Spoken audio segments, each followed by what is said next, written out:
My name is Valerie Arellano, and I was 34 years old when my life split cleanly into before and after. So fast, I didn't even hear the crack. Up until a few months ago, I had what people love to label a dream setup.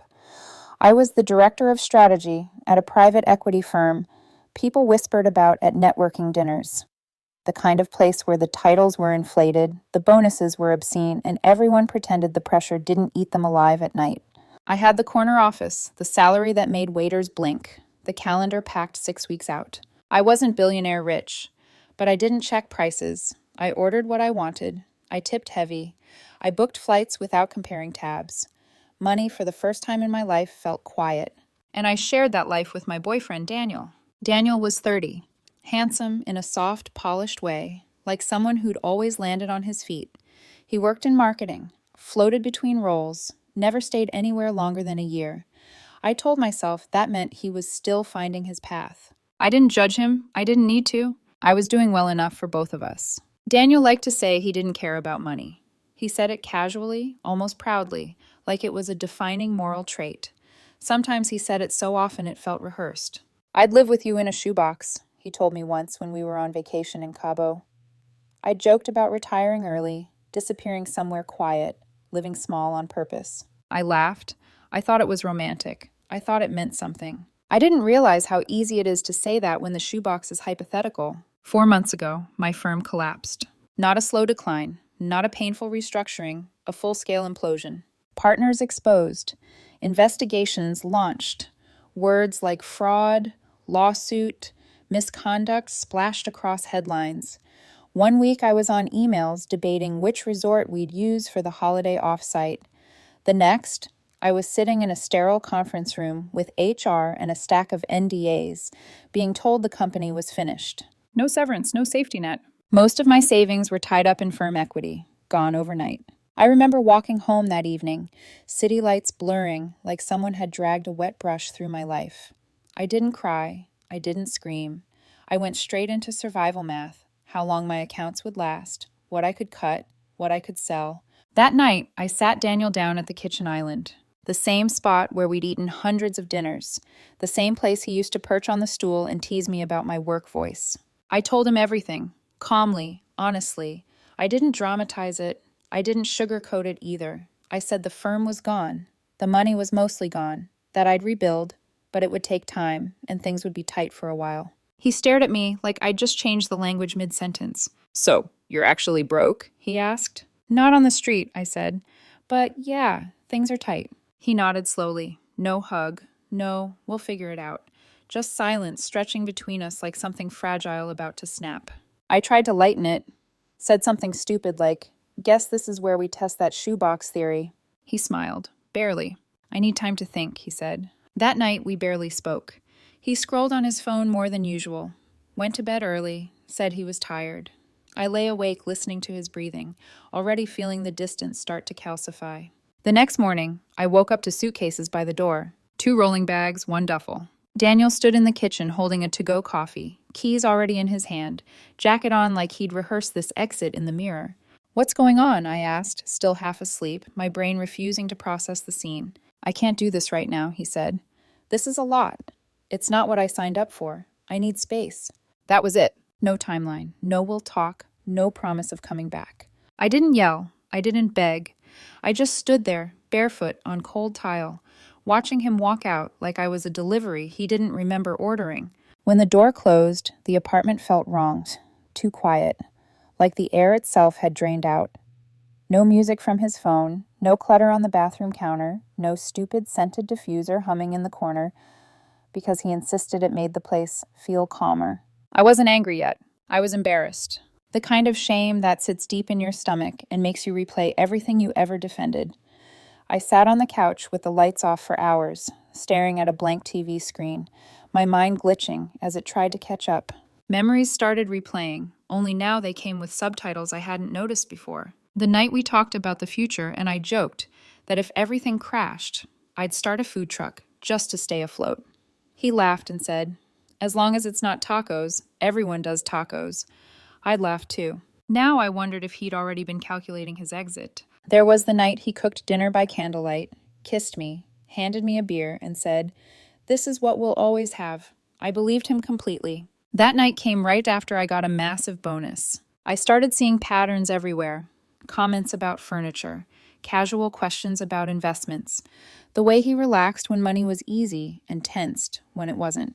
It felt like rewatching a movie I thought was a love story and realizing it had always been an exit strategy. And still, some part of me missed him. Not the man who packed his bags overnight, the version who curled up next to me on Sundays, the one who once drove 40 minutes just to bring me a laptop I'd forgotten. That version hurt the most, because I didn't think he existed the way I believed he did. He loved me when life was smooth, when the decisions were easy, when being with me meant access, comfort, and momentum.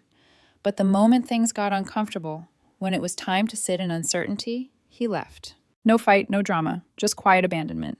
That night, alone in an apartment that suddenly felt like a shell, I realized something that would take me months to fully understand. Daniel wasn't built for the mess. He was only ever here for the sweet, not the struggle. And the sweet was gone. So was he. After Daniel left, I went quiet. Not in a dramatic post about it way. I didn't change my profile pictures or write cryptic captions. I just disappeared from my own life for a bit. I stopped answering messages, let calls ring out. I wasn't trying to punish anyone. I just didn't know how to explain what had happened without sounding like a cautionary tale. The apartment felt too big for one person. Every room echoed.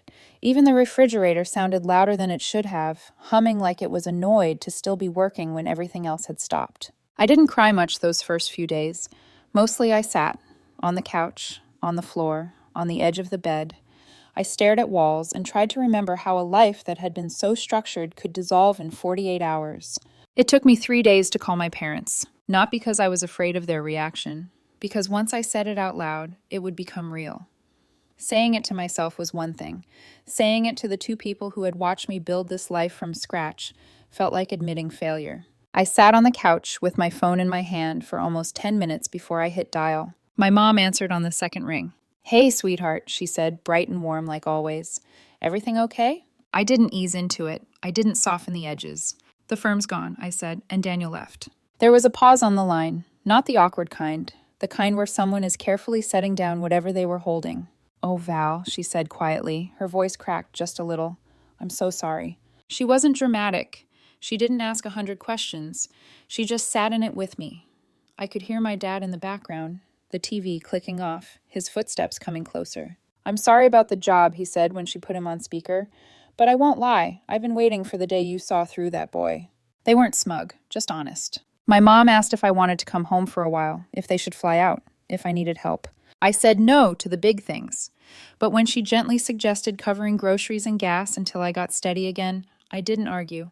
Swallowing my pride tasted awful, but it kept me breathing. They didn't say I told you so, not once. Instead, my mom admitted something that stuck with me. "He used to ask strange questions when you weren't around," she said, "about our finances, about inheritance, about whether you planned to retire early." I brushed it off at the time, but something always felt off.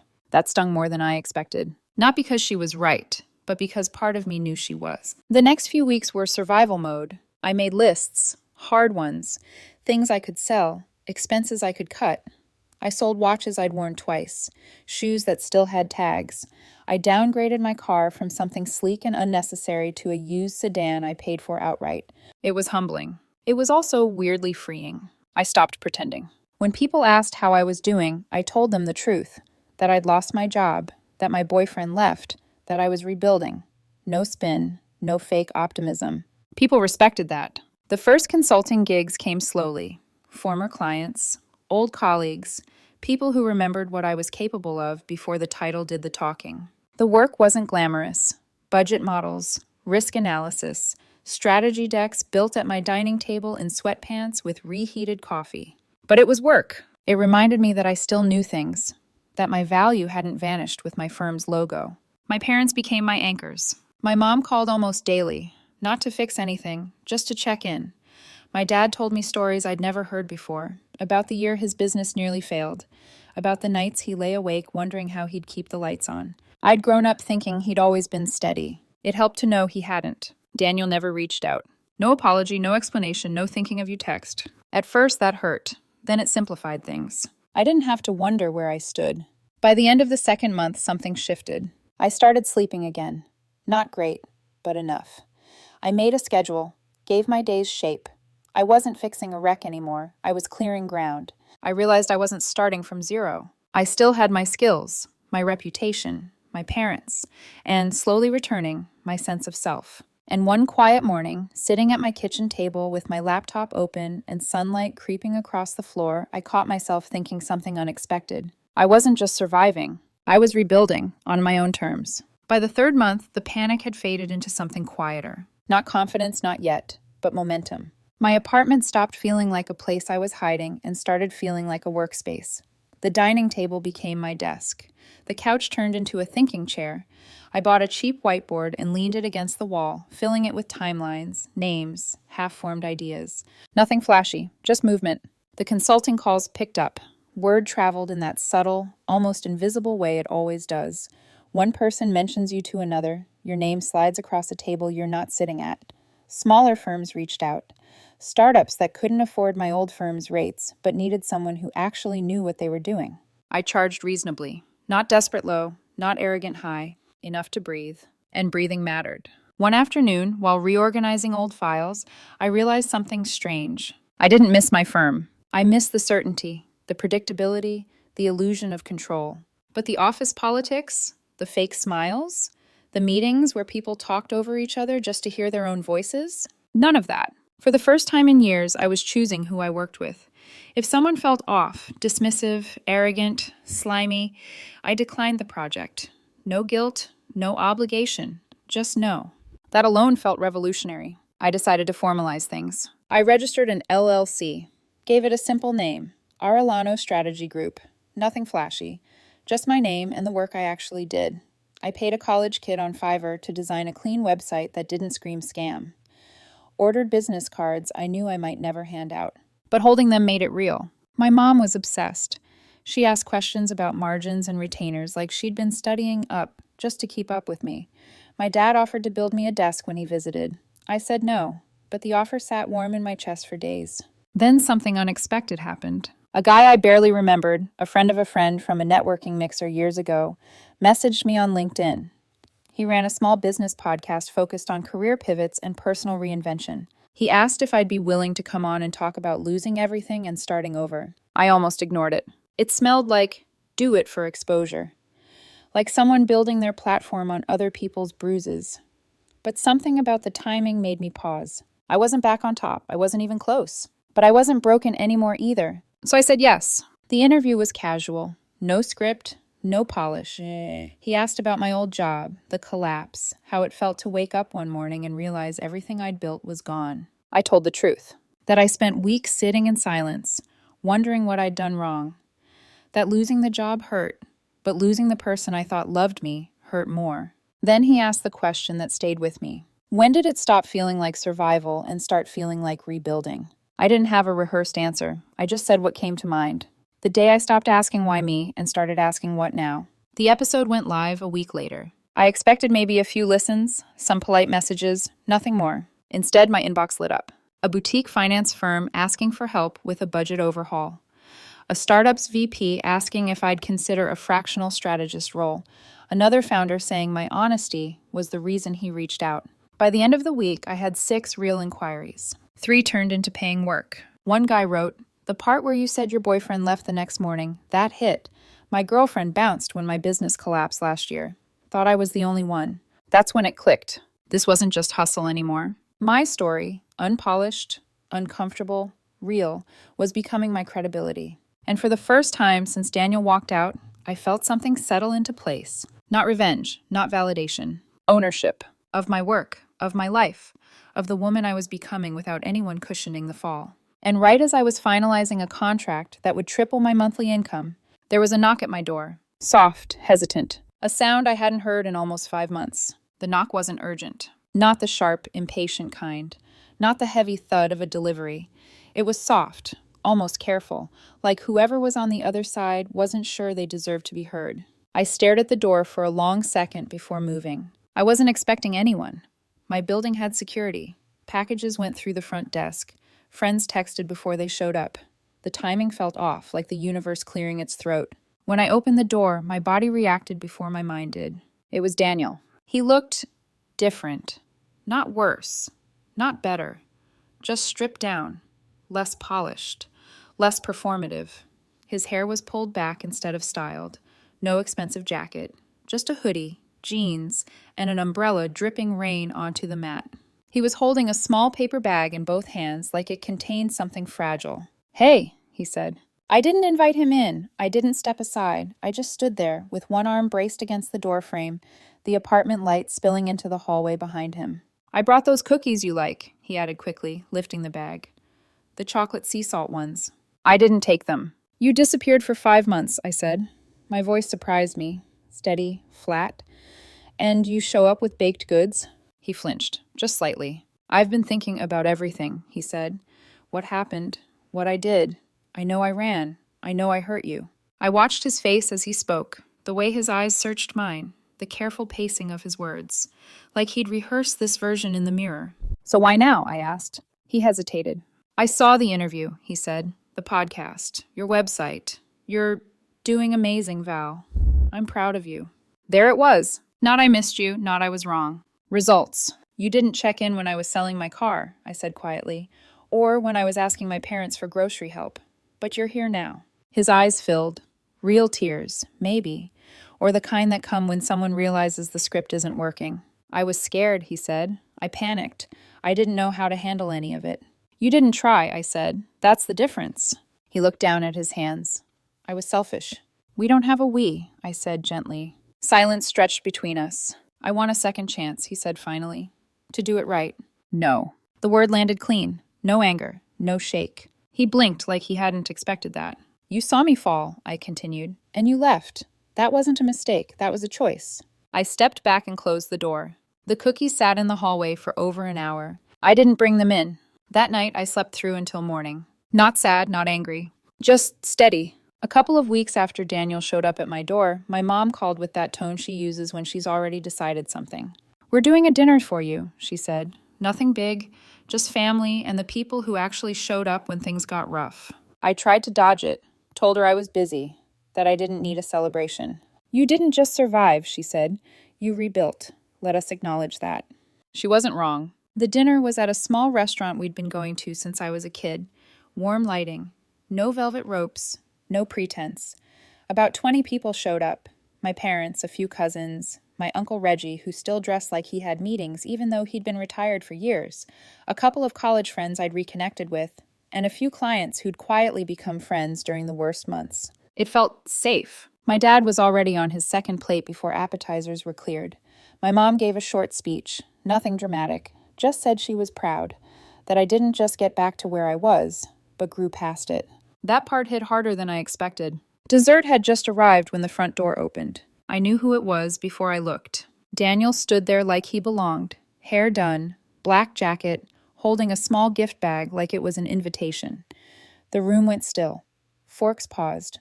Conversations died mid-sentence. "Hi, everyone," he said, smiling. "Sorry I'm late. Traffic was crazy." My mom leaned toward me and whispered, "Handle it, or I will." I stood. "Daniel," I said calmly, "this is a private dinner." He gave that half-laugh people use when they hope you're joking. "I just wanted to stop by. I didn't want to miss this." "You weren't invited," I said. "You knew that." He held out the bag. "I brought something for you." "I don't want anything from you." I didn't raise my voice. I didn't need to. Everyone heard. He looked around the room, searching for an ally. No one moved. Not a smile. Not a nod. My dad leaned back in his chair and gave him a look that said everything. "This isn't your moment," I said. "You don't get to insert yourself now that things are put back together." "I made a mistake," he said, quieter now. "No," I replied. "You made a choice." The silence did the rest. He turned and walked out, the door closing behind him without ceremony. No one clapped. No one whispered. They just went back to their food like a glitch had passed. My mom slid my water glass closer. "You did good," she said. "I would have thrown my purse at him." That made me laugh, harder than I had in weeks. Later, my uncle pulled me aside. He's not a talker. Ex-military. He just said, "Some people only show up when the lights come back on. You didn't let him in. Good." That night wasn't about revenge. It was about knowing who stayed when the lights went out, and who didn't. Real wealth isn't comfort. it isn't access. It's loyalty, peace, and self-respect. And that kind of rich, nobody can walk away from it.